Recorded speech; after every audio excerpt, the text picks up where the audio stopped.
Welcome back to the channel, guys. It looks like DC and WB continuously are littering this week with announcements, ideas, and all different things. And I'm all here for it, but apparently they have a 10-year plan for us. Before we get into that, go ahead and hit that subscribe button. Do that for me. I'm still on a journey to get to 450 subscribers. 450 subscribers. Thank you guys so much. Now, I'm going to read from this article we have here. This is a statement made by Zaslav, who's the head of Warner Discovery. This comes from comicbook.com, and it says this. Zaslav then went into detail on how DC films will mirror the progress Marvel Studios president Kevin Feige has accomplished with their competitor. He quotes, "There will be a team with a 10-year plan focusing just on DC. It's very similar to the structure that Alan Horn and Bob Iger put together very effectively with Kevin Feige at Disney," he added. That's some nice compliments. It's nice compliments. "We think that we could build a long-term, much stronger, sustainable growth business out of DC. And as a part of that, we're going to focus on quality." Is that a shot at Marvel? I don't know. "We're not going to release any film before it's ready." Okay. I don't know. "We're not going to release a film to make a quarter." Sounds like shots at Disney. I don't know. "We're not going to release a film unless the focus is going to be how do we make each of these films in general as good as possible. But DC is something that we think that we can make better and that we're focused on it now.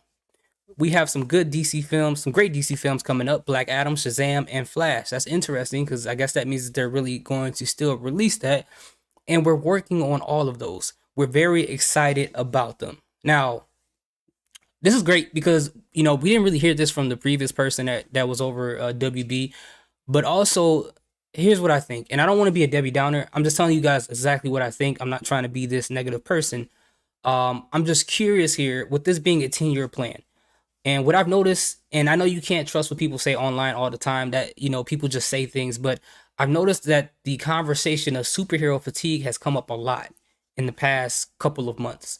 And with them having a 10-year plan, and I know Batman in general has been around forever, and people, I guess, generally hasn't been tired of it, but we've never had like universes like we have now, and spanning over the time of 10 years.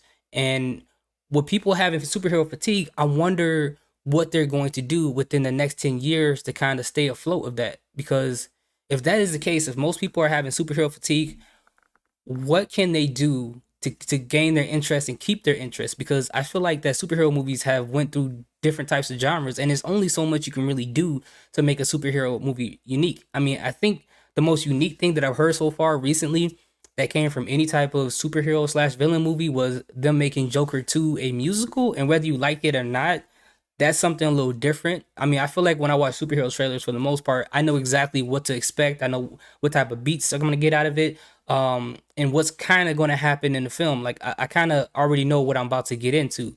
And for most people, that's not a good thing. A lot of people don't like that because they feel like they're watching the same different movie, but it's in a different skin. They have the same jokes in the wrong time. They have the same story beats, the same quirks, the same thing over and over and over.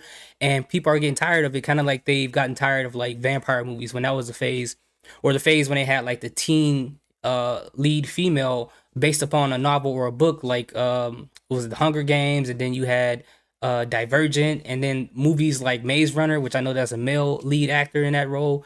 I think people are starting to get tired of it. So when people start to move on, what is DC going to do to pull them back in if superhero fatigue actually does set in?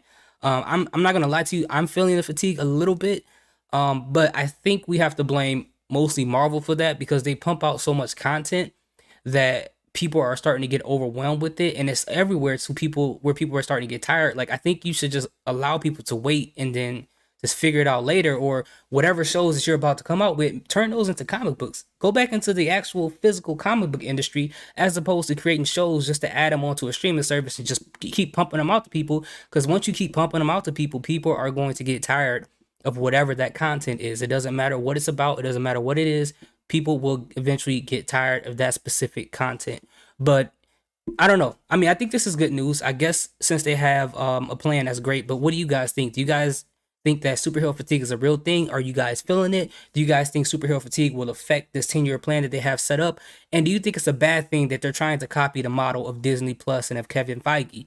Let me know in the comment section. And if you guys have something you would like for me to react to, let me know down there too. Salute, peace, have a good day.